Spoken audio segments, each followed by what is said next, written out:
انت يلا يا بواب، انت وهو نضف الصداره كده ولمعها، خد المقشه بتاعتك والمكنسه بتاعتك والمساحه واطلع لمع لي الصداره كده، عشان عمك وعم انديه افريقيا ومصر كلها راجع لمكانه الطبيعي. انا وانت كده 18 نقطه، انت 18 وانا 18، تمام. انت في المركز الاول مؤقتا يا متخلف، عشان ما تقولش انا مركز اول. انت في المركز الاول مؤقتا عشان انت لاعب ماتش زياده عني، تمام.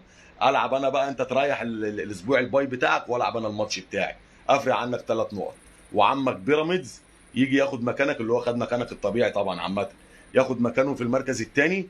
واحنا انا وهو بقى ندب في بعضينا، انت بقى تشوف الاسانسير بتاعك اللي انت متعود عليه اللي بيوديك الكونفدراليه ده، و... وتروق على نفسك كده وتاخد بعضك وتنزل. علشان هي ايه يعني، كل ده بيبقى كلام مؤقت. انت بتبالغ في الفرحه، يالا متخلف، بتبالغ في الفرحه وبيجي على دماغك. وعايز اشكرك بصراحه، انا بحب نادي الزمالك، انا بعشق نادي الزمالك، الناس دي حنينين قوي. الخصم يعني الحنين ده رزق يا جماعه، ما تلاقوش في اي حته.